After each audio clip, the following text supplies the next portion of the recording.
Hello students, तो कैसे हैं आप लोग। आज के लेक्चर में हम आपको पढ़ाने वाले हैं क्लास 12th के halo alkane and halo alkene chapter से हेलो एल्केन बनाने की सामान्य विधियां, एमओपी यानी method of preparation of halo alkanes. ठीक है, तो इस लेक्चर के अंदर हम आज आपको पढ़ाएंगे हेलो एल्केन बनाने की सामान्य विधियों को। ठीक है, तो चलिए स्टार्ट करते हैं और पहली विधि देखते हैं। तो जो फर्स्ट हम हेलो एल्केन को बनाएंगे वो बनाएंगे बेटा आपके एल्कोहोलों से। ठीक है, किससे बनाएंगे? एल्कोहोलों से, यानी कि एल्कोहल्स द्वारा। ठीक है, एल्कोहोलों से यानी कि फ्रॉम एल्कोहल्स। ठीक है, तो और जो हम एल्कोहल से आपकी हेलो एल्केन यानी कि एल्किल हैलाइड बनाएंगे उसमें हम एल्कोहल की जो पहले रिएक्शन करेंगे नंबर ए, वो करेंगे हैलोजन हैलोजन अम्लों से, हैलोजन अम्लों से क्रिया द्वारा, हैलोजन अम्लों से क्रिया द्वारा। ठीक है, अब ये हैलोजन अम्ल क्या होते हैं पहले जान लेते हैं। तो हमने आपको बताया था कि जो X होता है उसे आप क्या लिखते हो? हैलोजन मानते हो। ठीक है, और उस हैलोजन का मतलब कौन कौन सा था? एक फ्लोरीन, एक क्लोरीन, एक ब्रोमीन और एक आपका आयोडीन। और अम्ल क्या होते हैं? ये तो हैलोजन हो गए। अम्ल हमने पढ़ा है कि अम्ल वे होते हैं जो किसी जलीय विलयन के अंदर H+ देते हैं। यही तो बात थी आरएनएस के अकॉर्डिंग। तो अब क्या करोगे, अगर आपको हैलोजन अम्ल कह रहा है तो आप किसी भी हैलोजन के साथ क्या जोड़ दीजिए? एक H जोड़ दीजिए। तो HX का मतलब हो जाएगा आपका हैलोजन अम्ल। जैसे यहां पर HF, HCl, HBr और HI, ये सब आपके क्या हो जाएंगे? यहां पर हैलोजन अम्ल क्या हो जाएंगे। ठीक है, बात समझ में आती है। तो अब इन हैलोजन अम्लों की एल्कोहलों से क्रिया द्वारा हम क्या बनाने वाले हैं? हेलो एल्केन्स को बनाने वाले हैं। तो उसके लिए बहुत जरूरी जानना है आपका कि एल्कोहल्स क्या होते हैं। तो एल्कोहल्स को हम लिखते हैं ROH। जब किसी कार्बन या एल्काइल ग्रुप के साथ OH जुड़ जाता है तो उस चीज को हम क्या बोलते हैं? एल्कोहल बोलते हैं। ठीक है, बात समझ में आती है। तो चलिए, अब हमारे पास एक एल्कोहल है ROH, और ऑक्सीजन पर कितने लोन पेयर होते हैं बेटा? 2 लोन पेयर होते हैं, ये हमें पता है। और ये क्या हो जाएगा यहां पर? HX। जब हम एल्कोहल की क्रिया हैलोजन अम्ल से निर्जल ZnCl2 की उपस्थिति में कराते हैं, निर्जल ZnCl2 की उपस्थिति में कराते हैं, तो आप यहां पर देख रहे हो ये OH है और ये H है। तो यहां से क्या निकल जाना चाहिए? आपका H2O यहां से क्या हो जाना चाहिए? बाहर हो जाना चाहिए।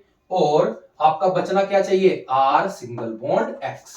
और इस चीज को हमने कल क्या बोला था? R का मतलब एल्किल और X मतलब हैलोजन।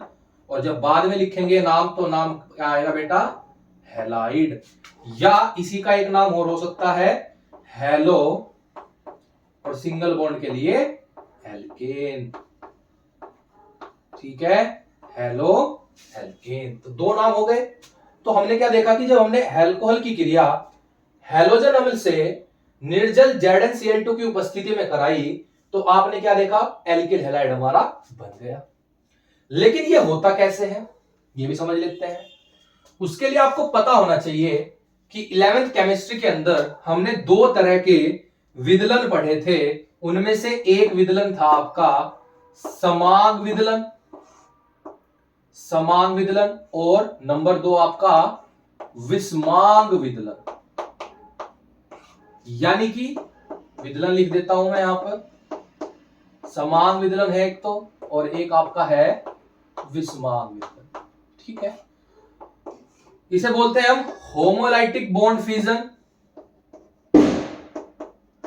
और ये है आपका हेटेरोलाइक यानी हेट्रोलाइटिक बॉन्ड फ्यूजन। इसकी मैकेनिक्स को समझने से पहले आपको ये समझ में आना चाहिए, ये 11th के अंदर था, फिर भी मैं एक बार रिकैप करा देता हूं आपका।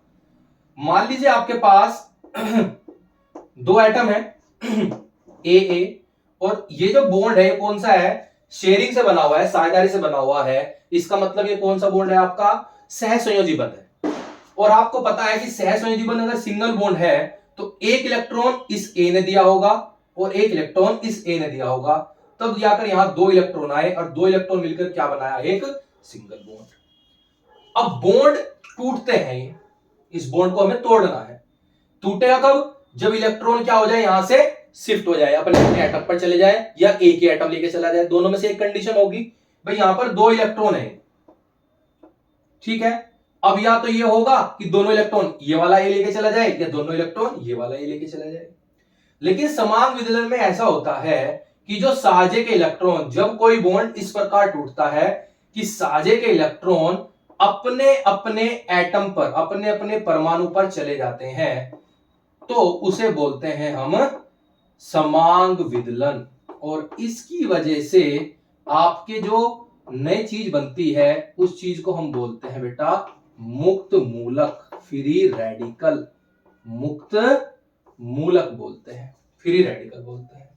तो समांग विदलन से क्या होता है, मुक्त मूलक बनते हैं और साझे के इलेक्ट्रॉन अपने अपने परमाणु पर चले जाते हैं। यह काम तब होता है जब दोनों परमाणुओं की विद्युत ऋणात्मकता सेम हो लगभग, ठीक है।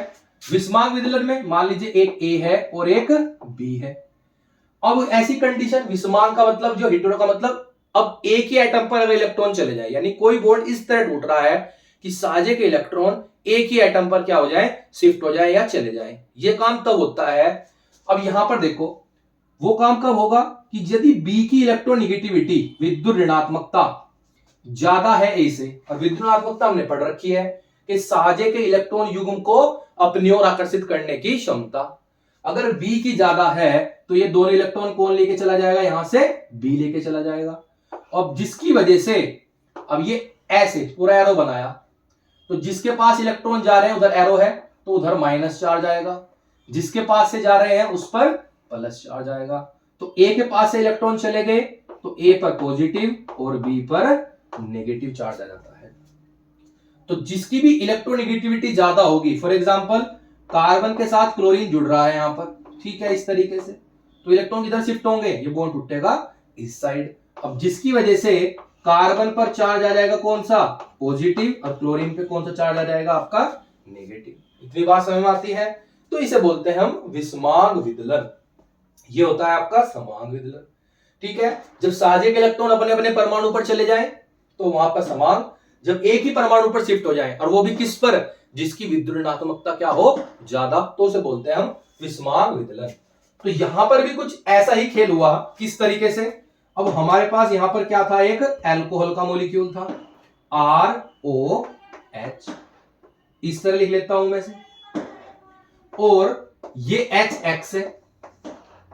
अब मुझे पता है, अब HX को भी ऐसे लिख लेते हैं हम, H सिंगल बॉन्ड X, ठीक है, इस तरीके से।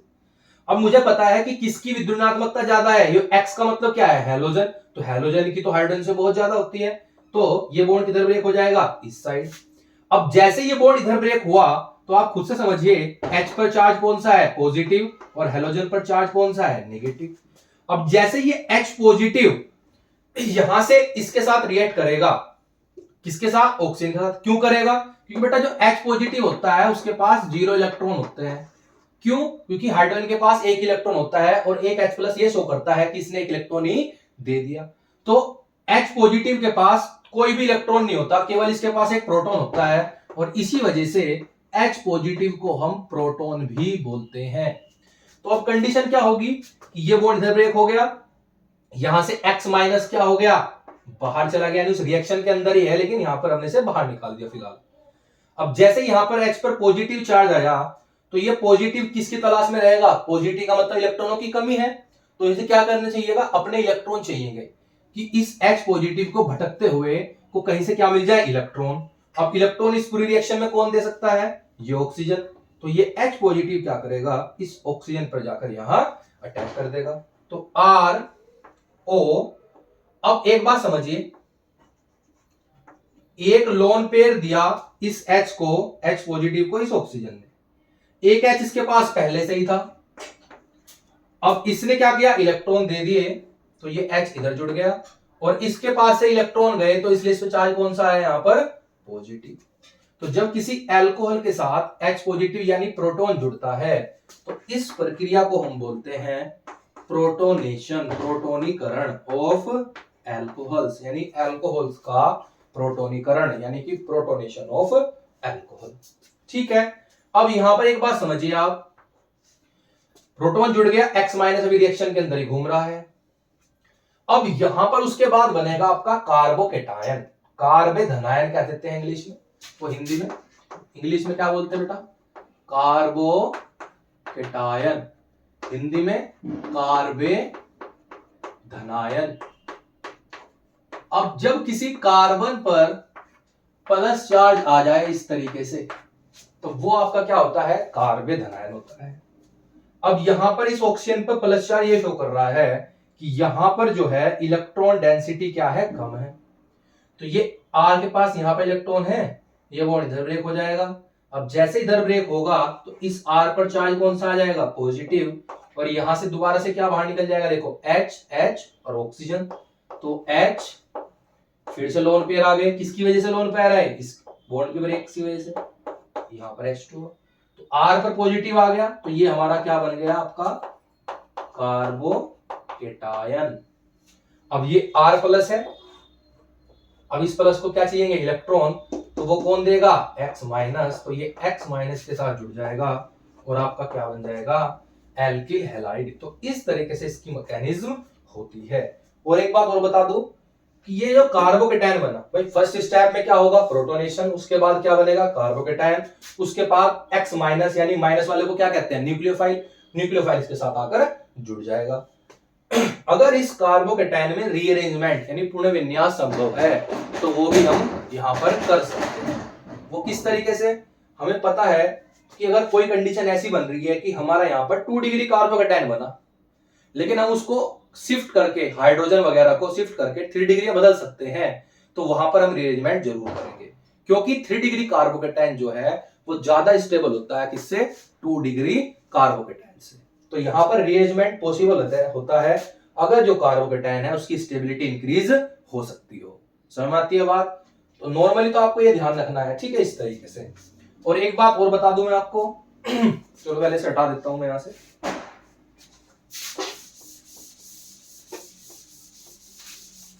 तो एक चीज थी, हमने इसके अंदर क्या यूज किया था, निर्जल ZnCl2, निर्जल ZnCl2। तो निर्जल ZnCl2 और सांद्र HCl का जो 1:1 का मिश्रण होता है उसे हम ल्यूकास अभिकर्मक कहते हैं। चलिए अभी दिखाता हूं लिख के अभी आपको, रुको एक मिनट।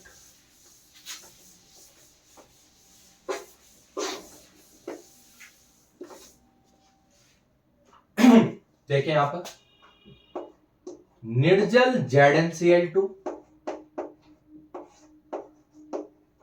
व सांद्र HCl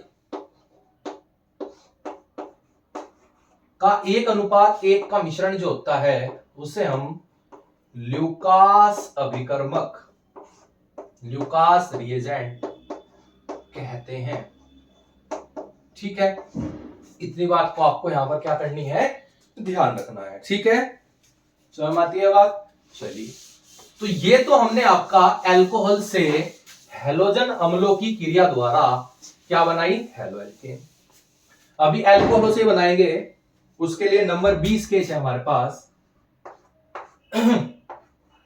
PX3 यानी कि फास्फोरस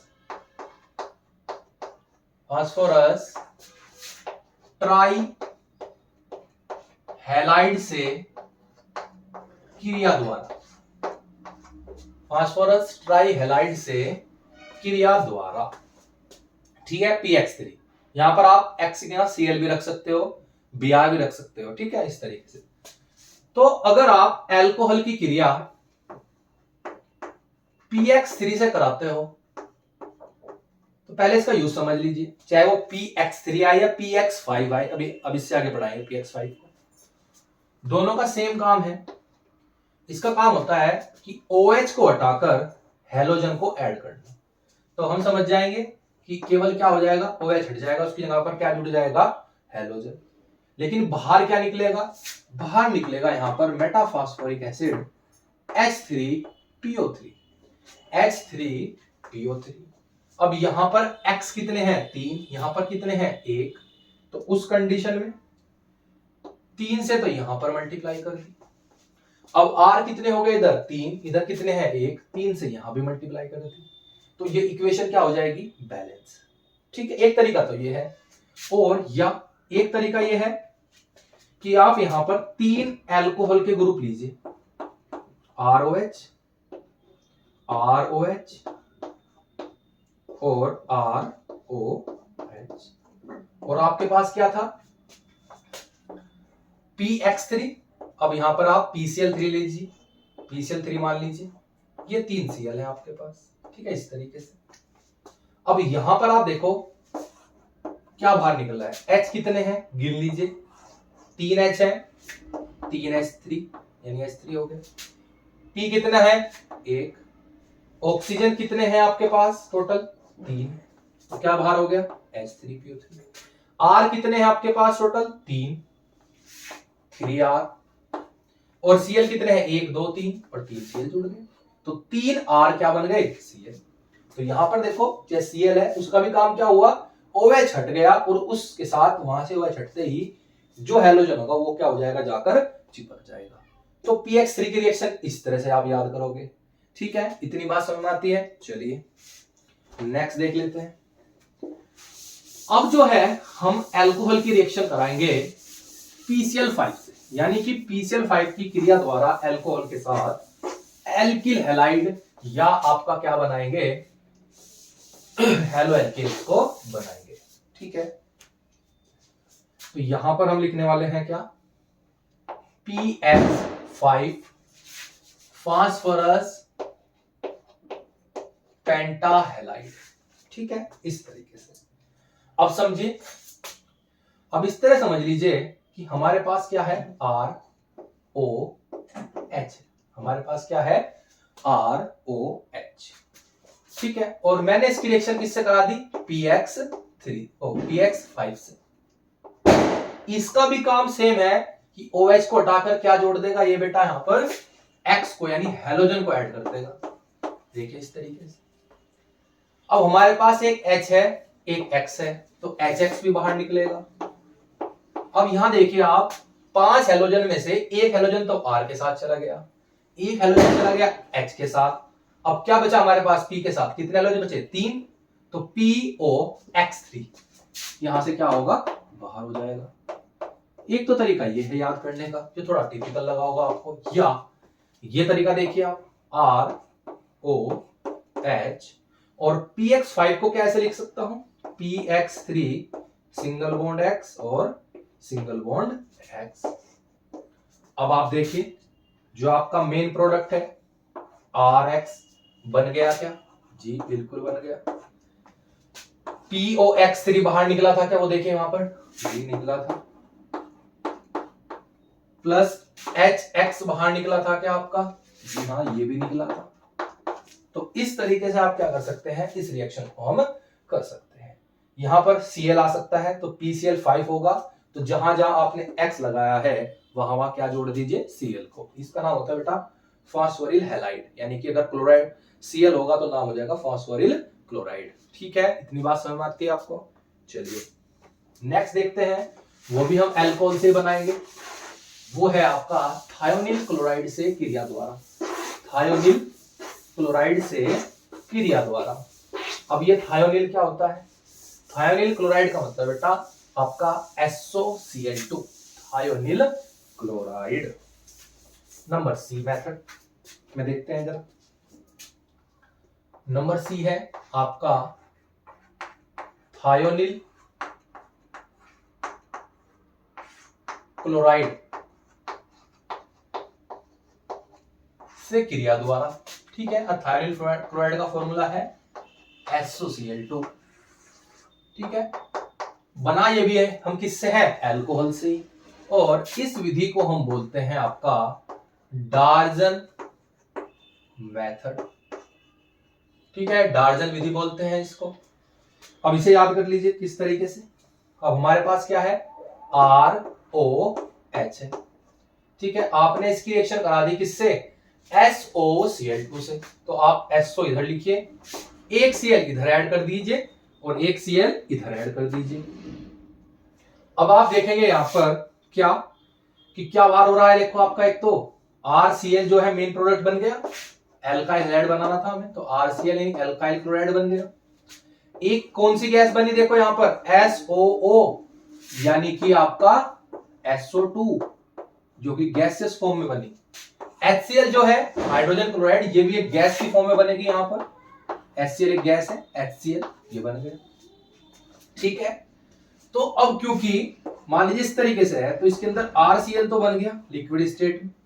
अब SO2 और HCl दोनों किस फॉर्म में थी, गैसियस, तो यहां से क्या हो जाएंगी, ये इवेपोरेट हो जाएंगी, यहां से बाहर निकल जाएंगी, ठीक है। जैसे बाहर निकलेंगी तो प्योर स्टेट में क्या बचेगा, इसके अंदर RCl, बाय प्रोडक्ट कुछ बचा ही नहीं। तो इसीलिए जो डार्जन मेथड होता है, यानी थायोनाइल क्लोराइड से अल्कोहल की क्रिया द्वारा जब एल्किल हैलाइड एल्किल क्लोराइड बनाया जाता है, तो ये विधि जो है सबसे अच्छी विधि मानी जाती है आपका एल्किल हैलाइड बनाने की, क्योंकि इसके अंदर जो एल्किल हैलाइड बनता है वो प्योर फॉर्म में बनता है। क्योंकि इसमें जो बाय प्रोडक्ट बनते हैं कौन सी फॉर्म में बने, गैस में, जो कि वहां से क्या हो जाते हैं, बाहर निकल जाते हैं। तो आपका प्योर एल्किल हैलाइड बचता है, ठीक है। इतनी बात आपको समझ में आती है। तो ये हमने आपको कुछ 2-3 विधियां, 4 थी हैं जो हमने एल्कोहल से क्या बनाया आपके पास क्या बनाया बेटा, ये एल्किल हैलाइड बनाया, ठीक है। बात समझ में आती है। सॉरी ये C नंबर नहीं था, ये आपका D नंबर था, ठीक है। क्योंकि पहला था आपका हैलोजन अम्लों से क्रिया द्वारा, नंबर 2 आपका PX3 से, नंबर 3 PX5 से, और फिर नंबर 4 यानी डी ऑप्शन आपका थायोनाइल क्लोराइड से, ठीक है। इतनी बात समझ में आती है। चलिए अब इसी तरीके से ये तो हमारा हुआ एल्कीन से, ठीक है, इसके द्वारा हुआ एल्कीन, वो एल्कोहल से, सॉरी। अब हम बनाएंगे इन्हें एल्कीन के द्वारा, किसके द्वारा बनाएंगे, एल्कीन से, ठीक है। तो चलिए देखते हैं। नंबर 2 है बेटा एल्कीन द्वारा, एल्कीनो द्वारा। अब एल्कीन क्या होते हैं, एल्कीन से बोलते हैं बेटा, इसमें कार्बन कार्बन के बीच क्या होता है, डबल बॉन्ड। ये एक एसिंट्रप हाइड्रोकार्बन यानी अनसैचुरेटेड हाइड्रोकार्बन होती है, ठीक है। तो चलिए देखते हैं। अब मान लीजिए एक कार्बन ये रहा, ये डबल बॉन्ड, एक कार्बन ये रहा, 2H मैंने इधर जोड़ दिया वैलेंसी पूरी करने के लिए, 2H मैंने यहां पर जोड़ दी, ठीक है। और मैंने क्या किया, इसकी क्रिया करा दी हैलोजन अम्ल से, HX से, ठीक है। 2 तरह के एल्कीन बताऊंगा मैं आपको, एक सममित और एक असममित, यानी एक सिमेट्रिकल एल्कीन और एक एसिमेट्रिकल एल्कीन। अब सिमेट्रिकल, ये एल्कीन जो है एक सममित एल्कीन है, सिमेट्रिकल एल्कीन है, क्योंकि इसमें दोनों तरफ डबल बॉन्ड से, इधर भी CH2 है, इधर भी CH2 है। यानी अगर मैंने बांटना चाहूं तो ये 2 समान हिस्सों में क्या हो सकती है, बट सकती है। तो ये एल्कीन कैसी है, सममित। देख लीजिए डबल बॉन्ड है, इधर भी CH2 इधर भी CH2, दोनों तरफ सेम होते हैं चीज, तो उस चीज को हम सममित बोलते हैं। तो ये एल्कीन क्या है बेटा, एक सममित यानी सिमेट्रिकल एल्कीन है। और दोनों तरफ आइडेंटिकल एटम यानी एक जैसे क्या है, परमाणु है। तो इस कंडीशन में आपकी इच्छा है, चाहे आप बॉन्ड को इस वाले कार्बन की तरफ ब्रेक कर दीजिए या इस वाले कार्बन की तरफ ब्रेक कर दीजिए, क्योंकि दोनों तरफ क्या है, आइडेंटिकल मामला है, ठीक है। तो मैंने क्या किया, ये वाला बॉन्ड मैंने इधर ब्रेक कर दिया। अब जैसे मैंने इधर बॉन्ड ब्रेक किया तो इधर चार्ज कौन सा आएगा, माइनस, और इधर चार्ज कौन सा आएगा, प्लस। और H पे मुझे पता होता है कौन सा चार्ज है, पॉजिटिव। हैलोजन हमेशा कैसा होता है, नेगेटिव। तो ये H पॉजिटिव किसके पास जाना चाहिए, इसके माइनस के पास, और ये X माइनस किसके पास जाना चाहिए, इसके पॉजिटिव के पास। अब जैसे ही यहां पर इसके साथ जुड़ेगा, 2H तो थे, एक H और आ गया, तो क्या हो गया यहां पर, CH3। क्योंकि डबल बॉन्ड से ये बॉन्ड टूट चुका है ऊपर वाला, तो बॉन्ड कैसा बचा आपका, सिंगल। आगे क्या है आपका, CH2, और CH2 के साथ कौन जुड़ जाएगा, हैलोजन, क्योंकि हैलोजन ने कहां अटैक किया, जहां पर प्लस वाला था। ठीक है, तो ये आपका क्या बन गया, एक इथाइल यानी एथिल, हेलोजन का मतलब होता है यहां पर एक्स का हैलाइड, तो एथिल हैलाइड बन गया नहीं बन गया। तो ये बात तो थी तब की जब कोई एल्कीन हमारे पास कैसी थी, सममित हो। कैसी एल्कीन हो बेटा, सममित। तो हमारी इच्छा होती है हम चाहे H को यहां पे जोड़ दो या H को यहां पे जोड़ दो, X को यहां पे जोड़ दो या X को वहां पर, क्योंकि बॉन्ड जो है हम किसी भी तरफ क्या कर सकते हैं, ब्रेक कर सकते हैं। दोनों कंडीशन में आपका सेम कार्बन धनायन बनने वाला है। ठीक है, बात समझ में आती है इतनी। ठीक है, चलिए देखते हैं। और अगर लेकिन एल्कीन असम्मित आ जाए, कौन सी एल्कीन आ जाए बेटा, असम्मित, तो आप क्या करोगे, चलिए देख लेते हैं।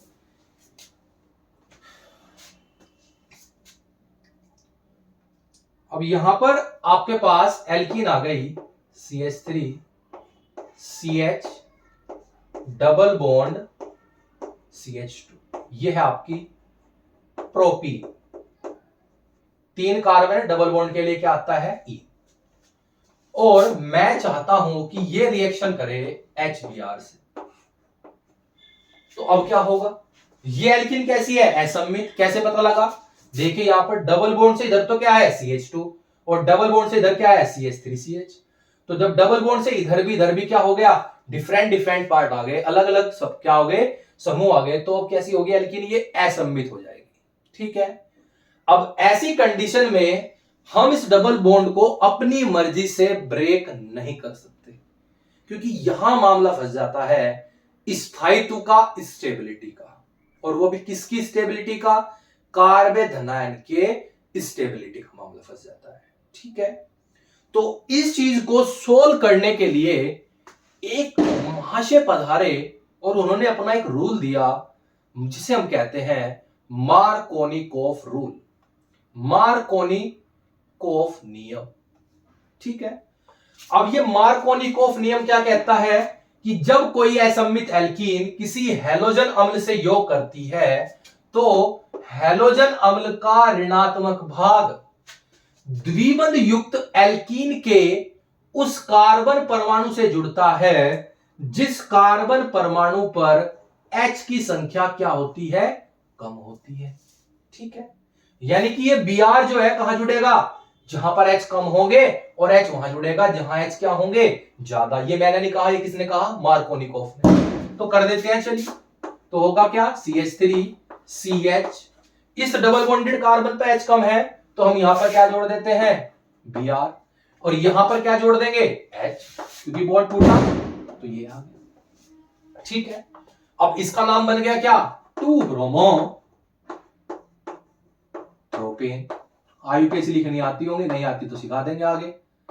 1 2 3, तो 2 ब्रोमो प्रोपेन, 3 कार्बन थे, 2 पे Br, 2 ब्रोमो हो गया। ठीक है, तो मार्कोनियोफ के नियम के अनुसार आप हैलोजन अम्ल का ऋणात्मक भाग अगर कोई असम्मित एल्कीन आती है तो द्विबंध युक्त कार्बन परमाणु के उस कार्बन परमाणु से जोड़ोगे जिस कार्बन परमाणु पर H की संख्या क्या होगी, कम होगी। ठीक है, लेकिन ऐसा उसने कहा क्यों, तो ऐसा उसने इसलिए कहा कि जो मार्कोनिकोफ का नियम है वो कार्बन धनायन के स्थायित्व पर निर्भर करता है। यानी कि अगर आप हैलोजन अम्ल का ऋणात्मक भाग वहां जोड़ते हो जिस कार्बन परमाणु पर, द्विबंध युक्त कार्बन परमाणु पर हाइड्रोजन की संख्या कम हो, तो वहां पर आपका एक स्टेबल, एक स्थायी कार्बन धनायन, कार्बोकैटायन बनता है। तो मार्कोनियोफ का नियम जो है स्टेबिलिटी ऑफ कार्बोकैटायन पर काम करता है। चलिए अब समझ लेते हैं कि कार्बन धनायन की स्टेबिलिटी किस तरह से होती है। तो जो कार्बन धनायन होते हैं बेटा, ये आपके होते हैं 3 प्रकार के, लेकिन हम 4 कर देंगे उनको, मैथिल भी जोड़ देंगे। किस तरीके से, जैसे हमने आपको एल्किल हैलाइड बताए थे 1 डिग्री 2 डिग्री 3 डिग्री और मैथिल, इसी तरीके से ये भी है। जिस कार्बन पर प्लस हो, अगर वो कार्बन आगे 3 कार्बन से जुड़ा हो तो वो बेटा आपका होता है 3 डिग्री कार्बोकैटायन। ठीक है, इसी तरीके से जिस कार्बन पर प्लस हो, अगर वो कार्बन आपका 2 कार्बन से जुड़ रहा हो, आगे देखिए जिस कार्बन प्लस है वो कार्बन 1 और 1 2 से, तो ये 2 डिग्री हो गया यानी सेकेंडरी। इसी तरीके जिस कार्बन पर प्लस हो, अगर वो कार्बन केवल और केवल एक कार्बन से जुड़ा हो तो वो 1 डिग्री। और इसी तरीके से जिस कार्बन पर प्लस हो, अगर वो कार्बन किसी भी कार्बन से ना जुड़ा हो, चारों तरफ H हो, तो उसे बोलते हैं हम मैथिल कार्बेधनायन, मैथिल कार्बोकेटायन। अब इनका स्टेबिलिटी का क्रम देखना है, ठीक है, कि सबसे ज्यादा कौन स्टेबल होता है। वैसे तो हमें पता है कि 3 डिग्री सबसे ज्यादा स्टेबल, 2 डिग्री उससे कम, 1 डिग्री उससे कम और मैथिल सबसे कम। लेकिन यहां पर कैसे है वो बता देते हैं हम आपको। एक चीज होती है बेटा चार्ज यानी कि आवेश, जैसे कार्बोधनायन पर कौन सा आवेश है, प्लस का, ठीक है, वो व्युत्क्रमानुपाती होती है आपके स्टेबिलिटी के यानी कि स्थायित्व के, ठीक है। अब जहां पर चार्ज ज्यादा होगा वहां पर स्टेबिलिटी क्या हो जाएगी, कम, और जहां पर चार्ज कम होगा वहां स्टेबिलिटी क्या हो जाएगी, ज्यादा हो जाएगी, ठीक है। और क्योंकि यहां पर क्या जुड़े हुए हैं बेटा, ये CH3 मैथिल मैथिल मैथिल, यहां पर एथिल भी जुड़ सकता था, प्रोपिल भी जुड़ सकता था, तो यहां पर एक तरीके से क्या जुड़े हैं, ये एल्किल समूह जुड़े हैं। और ये जो एल्किल समूह होते हैं ये समानुपाती हैं, क्या है, यानी एक तरीके से इलेक्ट्रॉन दाता समूह है, यानी जितने एल्किल समूह ज्यादा जुड़े होंगे उतने ही इलेक्ट्रॉन दाता समूह आपके ज्यादा हो जाएंगे। और एल्किल समूह ज्यादा होंगे उसके साथ साथ एक इफेक्ट बढ़ेगा यहां पर, जिसे आप बोलते हो पॉजिटिव आई इफेक्ट, यानी कि plus I effect. Plus I effect मतलब पॉजिटिव इंडक्टिव इफेक्ट, धनात्मक प्रेरणिक प्रभाव, समझ आती है। इस धनात्मक प्रेरणिक प्रभाव का मतलब होता है जब इलेक्ट्रॉन कार्बन चेन की तरफ शिफ्ट होते हैं तो उस चीज को हम बोलते हैं आपका पॉजिटिव इंडक्टिव इफेक्ट। जब कार्बन चेन से दूर जाते हैं तो उसे बोलते हैं हम निगेटिव इंडक्टिव इफेक्ट, समझ में आती है बात। और वो भी कौन से इलेक्ट्रॉन, आपके सिग्मा इलेक्ट्रॉन, ठीक है। तो इस बात से तो पता लगा कि जो एल्किल समूह है वे आपके इलेक्ट्रॉन रिलीजिंग ग्रुप होते हैं, यानी कि इलेक्ट्रॉन दाता समूह होते हैं, यानी कि ये इलेक्ट्रॉन को देने वाले हैं। और इलेक्ट्रॉन पे चार्ज कौन सा होता है, पॉजिटिव, ओ सॉरी नेगेटिव। इलेक्ट्रॉन पे चार्ज कौन सा होता है आपका, नेगेटिव। और कार्बोधनायन पर कौन सा चार्ज है, पॉजिटिव। और जब किसी के पास कोई इलेक्ट्रॉन जाएगा माइनस चार्ज लेकर प्लस वाले के पास, तो वो प्लस वाले को घटा देगा या बढ़ा देगा, तो प्लस माइनस क्या होते हैं, माइनस होते हैं, यानी घटा देगा उस चीज को। बात समझ में आती है। चलिए अब यहां पर देखिए एल्किल समूह जितने ज्यादा होंगे उतने इलेक्ट्रॉन दाता समूह ज्यादा जुड़ेंगे, उतने इलेक्ट्रॉन ज्यादा जाएंगे। अब यहां पर देखिए 3 है तो यहां पर 3 बंदे क्या करेंगे, इस कार्बन को इलेक्ट्रॉन शिफ्ट करेंगे, इलेक्ट्रॉन देंगे। यहां पर 2, यहां पर 1 और यहां पर कोई भी नहीं।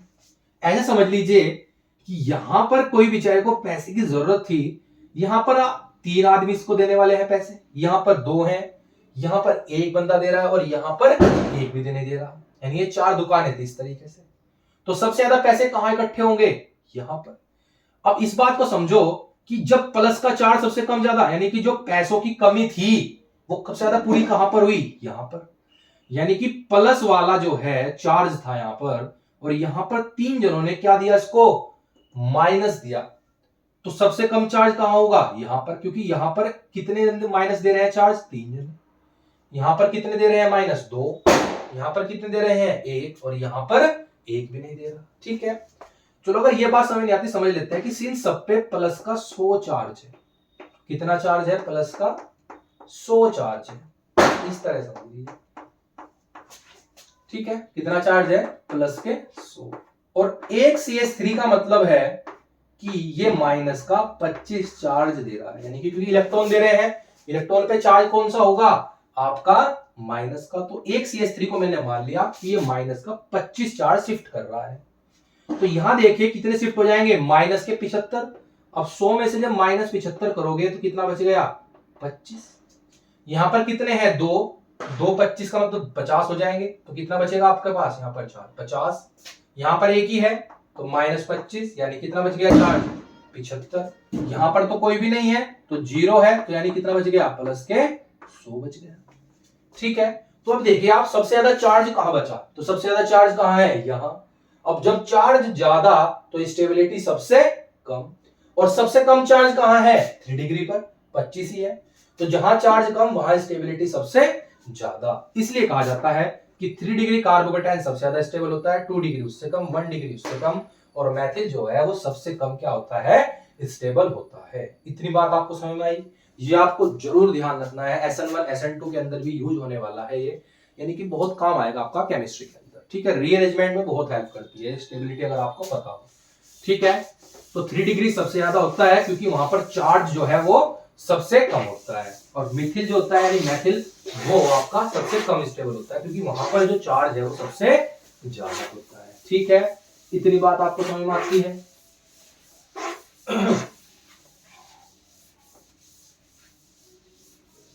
चलो फिर, तो अब यहां पर देखिए, तो मार्कोनियोफ के लिए इतनी बात समझाई गई आपको। तो मार्कोनियोफ ने ऐसी बात एकदम से कह दी कि H यानी कि नेगेटिव पार्ट वहां जुड़ेगा जहां पर आपके H क्या होंगे, कम। लेकिन उसने इस बात को इसलिए नहीं कही कि तुक्का मार दे भैया, वहां पर उसने स्टेबिलिटी ऑफ कार्बन और कैटायन को मध्य में रखते हुए अपने नियम को दिया। किस तरीके से समझ लेते हैं। आप क्या कर रहे हैं, यहां पर CH3 CH2 इस तरह लिख लीजिए, और यहां पर आप HBr से रिएक्शन कराइए, पाथ ए बना दीजिए इस चीज को। ठीक है, और एक बार इधर HBr से रिएक्शन कराइए और इस चीज को बना दीजिए आप पाथ बी। ठीक है, अब जब एक HBr ने रिएक्शन कराई तो एक बार तो Br को वहां जोड़ दीजिए जहां पर H क्या है, कम। चलिए एक बार यहां पर जोड़िए, जो उसने बात कही थी उसके अकॉर्डिंग। ठीक है, और एक बार Br को वहां जोड़ दिए जहां पर H क्या है, ज्यादा, यानी कि इस वाले कार्बन पर, और H यहां पे आ जाएगा फिर। तो CH3 CH2 CH2 Br, ये पाथ बी की बात हुई है, पाथ ए की बात हुई, यानी कि अब H तो यहां चला गया जहां पर H कम थे, और Br वहां चला गया जहां पर H क्या थे, ज्यादा, यानी कि मार्कोनियोफ के विपरीत काम किया। अब यहां पर देखिए आप, हेलोजन जुड़ा है, इस कार्बन हेलोजन में किसकी विद्युणात्मकता ज्यादा है, हेलोजन की। ये बॉन्ड किधर ब्रेक हो जाएगा, इधर, तो बाहर क्या हो जाएगा, Br माइनस। तो इस कार्बन का चार्ज कौन सा आ जाएगा, पॉजिटिव।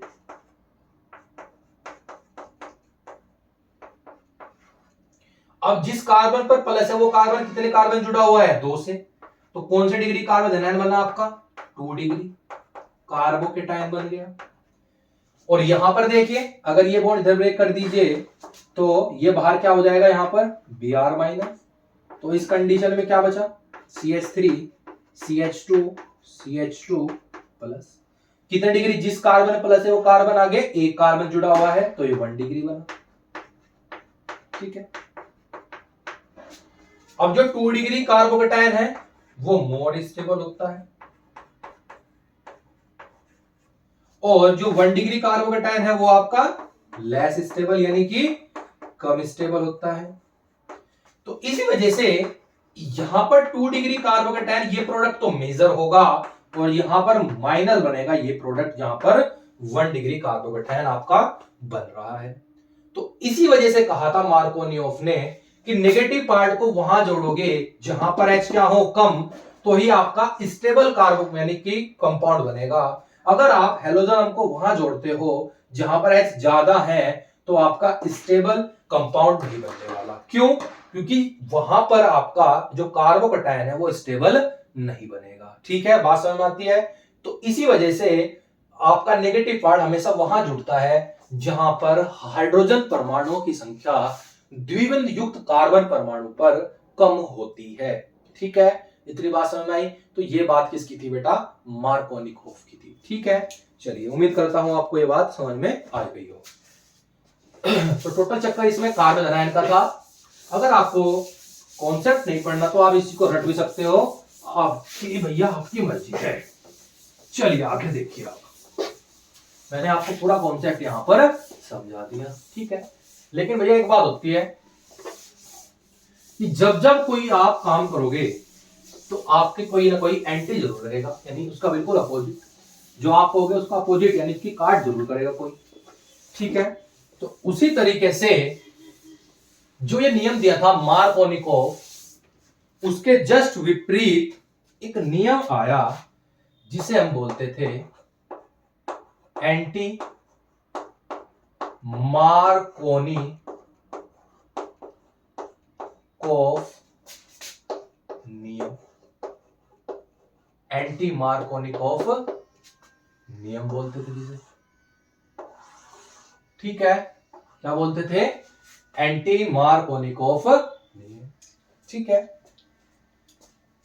तो मार्कोनियोफ ने अपने बात कह दी थी, लेकिन बीच में किसने टाल अड़ा दी? एक नया नियम आ गया, एंटी मार्कोनिकॉफ। ठीक है, अब ये क्या कहता था नियम? बिल्कुल सेम था, लेकिन थोड़ा सा चेंज किया कि जब कोई असम्मित एल्कीन, जब कोई असम्मित एल्कीन किसी हैलोजन अम्ल से योग करती है, वो भी प्रोक्साइड की उपस्थिति में, यहां पर एक चीज जोड़ देना एक्स्ट्रा, प्रोक्साइड।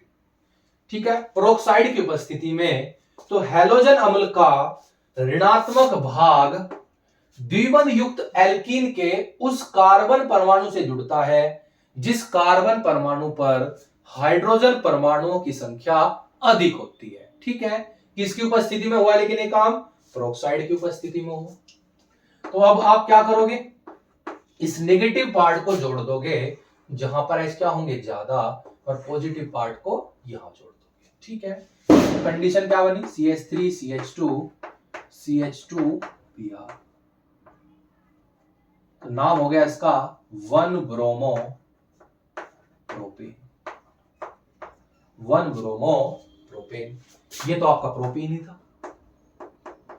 ठीक है, और इसमें जो मेनली प्रोक्साइड यूज किया, वो यूज किया उसने बेंजोइल प्रोक्साइड। ठीक है, बेंजोइल प्रोक्साइड। अब ये प्रोक्साइड क्या होता है इसे समझा देता हूं, साथ साथ बेंजोइल प्रोक्साइड का भी फॉर्मूला आप देख लीजिए। तो बेंजोइल प्रोक्साइड का फॉर्मूला होता है C6H5COO का होल ट्वाइस। तो C6H5 का मतलब है यहां पर बेंजीन, तो दो है ये COO, तो एक सी ये रहा, एक ऑक्सीजन इसका ये रहा, और एक ऑक्सीजन इसका ये रहा। ठीक है, इसी तरीके से दूसरी बेंजीन रिंग इस तरीके से, और इसमें एक कार्बन ये रहा, एक डबल बॉन्ड ऑक्सीजन ये रहा, एक आपका ये रहा। इन दोनों के बीच में क्या आ जाएगा? यहां पर देखिए, जब दो ऑक्सीजन आपस में इस तरह सिंगल सिंगल बॉन्ड से जुड़ जाती हैं, तो ये जो बॉन्ड होता है, ये जो बंध होता है, इसे आप प्रोक्साइड बंध कहते हो। ठीक है, यही पहचान किसकी होती है? आपकी प्रोक्साइड की। और इसके अंदर ऑक्सीजन की जो ऑक्सीकरण संख्या है वो -1 होती है। ठीक है, इतनी बात समझ में आती है। तो ये बेंजोइल प्रोक्साइड है। जैसे आपने 11th में पढ़ा था एक हाइड्रोजन प्रोक्साइड H2O2, ये तो इसमें भी क्या है? दो ऑक्सीजन आपस में किसी जुड़े हुए हैं सिंगल सिंगल बॉन्ड से, तो इसे बोलते हैं हम आप प्रोक्साइड। ठीक है, बात समझ में आई। तो जब भी एंटी मार्कोनियोफ नियम मार्कोनियोफ के नियम के बिल्कुल विपरीत था। जब कोई असम्मित एल्कीन प्रोक्साइड की उपस्थिति में किसी हैलोजन अम्ल से योग करती है, तो हैलोजन अम्ल का ऋणात्मक भाग द्विबंध युक्त एल्कीन के उस कार्बन परमाणु पर जाता है जिस कार्बन परमाणु पर हाइड्रोजन की संख्या अधिक होती है। ठीक है, इतनी बात आपको समझ में आई। वो जो मार्कोनियोफ का नियम था वो कार्बन धनायन के स्थायित्व पर निर्भर कर रहा था, लेकिन ये जो नियम है ये मुक्त मूलक के स्थायित्व पर निर्भर करता है। ठीक है, चलिए आपको ध्यान रखना है बात प्रोक्साइड का और बिना प्रोक्साइड वाले रिएक्शन। ठीक है, चलिए नेक्स्ट देखिए आपका हेलो एल्केन बनाने की विधि। कुछ तो ये एल्कीन से हो गई, सम्मित और असम्मित एल्कीन से। ठीक है, चलिए और देख लीजिए। चलो मैं कराने से पहले आपको ना दो क्वेश्चन बता दो लो। अब फर्स्ट क्वेश्चन क्या है? फर्स्ट क्वेश्चन कुछ इस तरीके से है।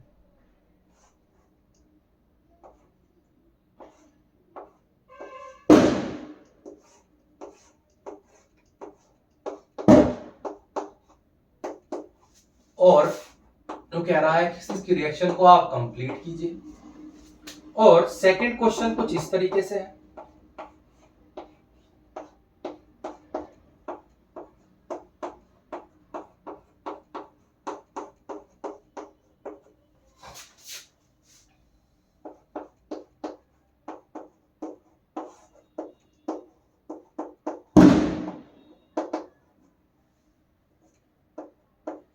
और पूछ रहा है यहां पर कि कंप्लीट द फॉलोइंग रिएक्शन। अब यहां पर HBr है, डबल बॉन्ड है, तो आपका दिमाग एकदम जाना चाहिए कि यहां कौन सा रूल लगना चाहिए, मार्कोनियोव। क्यों? क्योंकि यहां पर जो एल्कीन है वो कैसी है, असममित, यानी कि यहां पर हर कॉर्नर पर क्या है बेटा, कार्बन है। देखिए इस तरीके से ये बेंजीन रिंग हो गया यहां पर, ठीक है, इस तरीके से बनाया हुआ है, और यहां पर ये कार्बन, इसके साथ एक H, ये डबल बॉन्ड, ये कार्बन, इसके साथ ये H। तो इस कार्बन पर तो H कितने हैं, 2, इस कार्बन पर H कितने हैं, 1। तो मार्कोनियोफ ने, क्योंकि यहां पर ऑक्साइड नहीं है तो मार्कोनियोफ का नियम लगेगा, तो मार्कोनियोफ ने क्या कहा था कि नेगेटिव पार्ट वहां जोड़ेंगे जहां पर H की संख्या क्या होगी, द्विबंध युक्त कार्बन परमाणु पर कम होगी। तो यहां H 1 है, यहां 2 है, तो Br को यहां जोड़ दीजिए, H को यहां जोड़ दीजिए, यही आपका क्या हो जाएगा, मेन प्रोडक्ट हो जाएगा। इस तरीके से भाई H तो जुड़ा ही हुआ था, Br और जुड़ जाएगा, यहां पर जुड़ते ही बॉन्ड क्या हो जाएगा, सिंगल, और एक H ये रहा, एक H ये रहा, एक H ये रहा, तो एक प्रोडक्ट आपका ये बन गया। लेकिन प्रोक्साइड की उपस्थिति में आपका नेगेटिव पार्ट वहां जाएगा जहां H ज्यादा होंगे, और H वहां जाएगा जहां H क्या होंगे, कम। तो इस तरीके से आपके मार्कोनियोफ और एंटी मार्कोनियोफ पर क्वेश्चन देखने के लिए मिल सकते हैं। ठीक है, ये हो गया आपका, इतनी बात समझ में आती है। चलिए अब देख लेते हैं आपका हैलाइड विनिमय अभिक्रिया। हैलाइड विनिमय अभिक्रिया के अंदर हम 2 रिएक्शन पढ़ेंगे, एक आपका हुंसडी को स्वार्ट्ज रिएक्शन और एक आपका फिंकलस्टीन रिएक्शन, और उसके बाद पढ़ेंगे हम हुंसडीकर अभिक्रिया को। ठीक है, तो चलिए देखते हैं। तो नेक्स्ट आ जाता है आपका हैलाइड विनिमय, हैलाइड विनिमय अभिक्रिया, यानी कि हैलाइड एक्सचेंज मेथड। तो उसके अंदर नंबर 1 रिएक्शन है आपकी फिंकल स्टीन अभिक्रिया।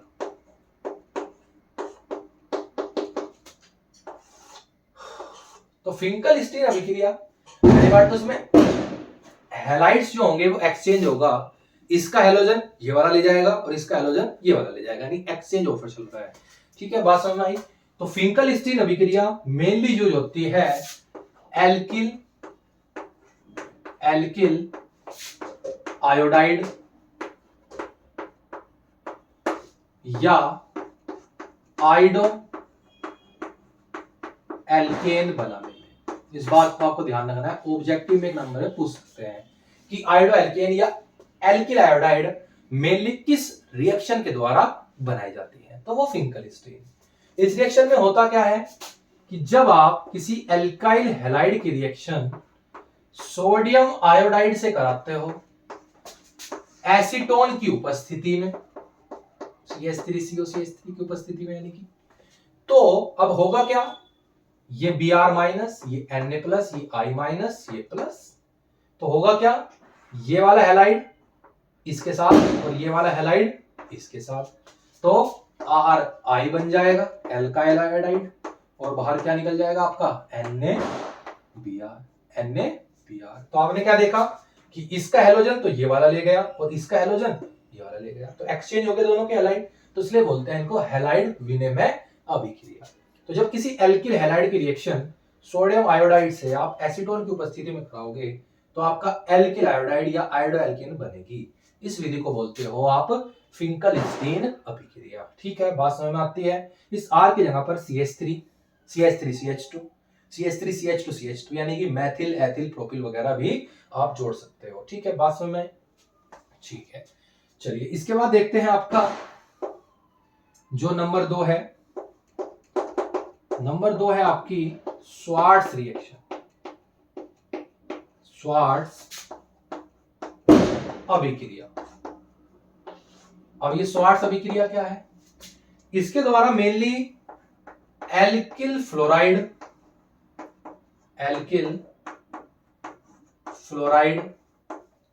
या फ्लोरोएल्केन बनाई जाती है।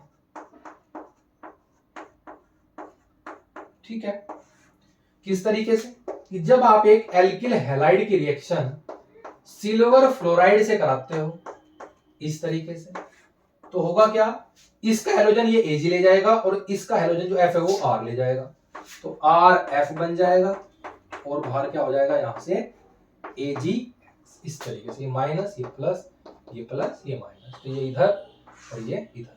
ठीक है, इसी तरीके से जब आप किसी हेलोजन की रिएक्शन, ठीक है, Hg2F2 यानी कि मर्क्यूरस फ्लोराइड से कराओगे तो होगा क्या, RF बनेगा एक तो। ठीक है, अब यहां पर Hg कितने थे, 2, और इसके साथ कितने F जुड़ रहे थे, 2, तो यहां पर X कितने जोड़ने पड़ेंगे आपको, Hg के साथ हैलाइड 2 ही जोड़ने पड़ेंगे, तो Hg2X2 जुड़ जाएगा। ठीक है, अब F कितने हैं, इधर 2, इधर 1, तो यहाँ 2 से मल्टीप्लाई हो जाएगी। यहाँ पर X कितने हैं, 2, यहाँ पर 1 है, तो यहाँ 2 से मल्टीप्लाई हो जाएगी। ठीक है, तो Swarts reaction mainly alkyl fluoride या फ्लोरो एल्केन बनाने की मुख्य विधि है। जब किसी एल्किल हैलाइड की रिएक्शन आप सिल्वर फ्लोराइड या मर्क्यूरस फ्लोराइड से कराते हैं तो आपका एल्किल फ्लोराइड बनता है। ठीक है, बात समझ में आती है।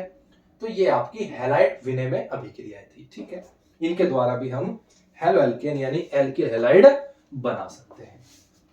चलिए देखते हैं लास्ट रिएक्शन आपकी हुन्स-डीकर अभिक्रिया।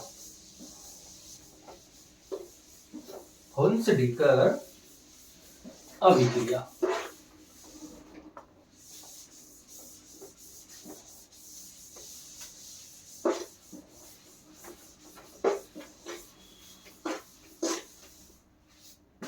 चलिए देखते हैं। नेक्स्ट रिएक्शन आई आपकी हुन्स-डीकर अभिक्रिया। इसके द्वारा भी आप हैलो एल्केन या एल्किल हैलाइड को बना सकते हो। तो वो किस तरह बना सकते हो, देखिए। इस अभिक्रिया में होता क्या है कि जब आप किसी मोनोकार्बोक्सिलिक अम्ल के सिल्वर लवण को, मोनोकार्बोक्सिलिक अम्ल के सिल्वर लवण को ब्रोमीन के साथ क्रिया कराते हो कार्बन टेट्राक्लोराइड की उपस्थिति में, तो आपकी एल्किल ब्रोमाइड बनती है। ठीक है, इस रिएक्शन को हम हुन्स-डीकर अभिक्रिया कहते हैं। तो बात आई बेटा कार्बोक्सिलिक अम्लों के सिल्वर लवण को, वो भी मोनो, तो मोनो का मतलब एक कार्बोक्सिलिक ग्रुप इसके अंदर जुड़ा हुआ है। इसका सिल्वर लवण बनाना है तो हमने पढ़ा है कि जब कोई अम्ल किसी अक्षार से क्रिया करता है तो आपका लवण बनता है। अगर सिल्वर लवण बनाना है तो सिल्वर का आपको क्या लेना पड़ेगा, अक्षार लेना पड़ेगा। यहां तो AgOH लिया, तो यहां से H और यहां से OH, क्या बाहर हो जाएगा आपका H2O, तो बनेगा क्या RCOOAg। तो ये हो जाएगा आपका मोनोकार्बोक्सिलिक अम्ल का सिल्वर लवण। ठीक है, तो जब आप यहां पर कार्बन बढ़ा भी सकते हो कि क्रिया, ये आपके पास क्या हो गया, एक कार्बोक्सिलिक अम्ल का सिल्वर लवण की क्रिया ब्रोमीन से कराओगे CCl4 की उपस्थिति में, तो देखिए यहां पर RCH2, इनमें से 2 Br है, एक Br कौन लेकर चला गया, ये CH2, तो RCH2 Br लिख दिया। ठीक है, आप इस Br2 को ऐसे लिख लीजिए अगर आपको समझ में नहीं आ रहा, Br सिंगल बॉन्ड Br, तो एक Br तो कौन ले गया, ये एक Br कौन ले जाएगा आपका Ag, तो एक बार क्या हुआ यहां पर AgBr, और बचा क्या COO यानी कि आपका CO2, एक CO2 बाहर हो जाएगा। तो इस रिएक्शन में क्या हुआ कि जब हम मोनोकार्बोक्सिलिक अम्ल के सिल्वर लवण को ब्रोमीन के साथ क्रिया कराई in the presence of CCl4, तो आपका एल्किल ब्रोमाइड बना, सिल्वर ब्रोमाइड बाहर हुआ, CO2 गैस। अब यहां पर देखिए इस सिल्वर लवण में जो मोनोकार्बोक्सिलिक अम्ल का था कितने कार्बन है, 1, 2 और एक इस एल्किल की भी होगा, 3 है। लेकिन यहां पर जो हेलो एल्केन बनी, एल्किल हैड बनी, वो एक कार्बन कम की बनी। तो हुन्स-डीकर अभिक्रिया में ऐसा ही होता है कि जितने कार्बन आपके मोनोकार्बोक्सिलिक अम्ल के सिल्वर लवण में होते हैं उससे एक कार्बन कम वाली आपको हेलो एल्कीन या एल्किल प्राप्त वहां पर होता है। ठीक है, यह अभिक्रिया किसकी थी, आपकी हुन्स-डीकर अभिक्रिया थी। ठीक है, बात समझ में आई।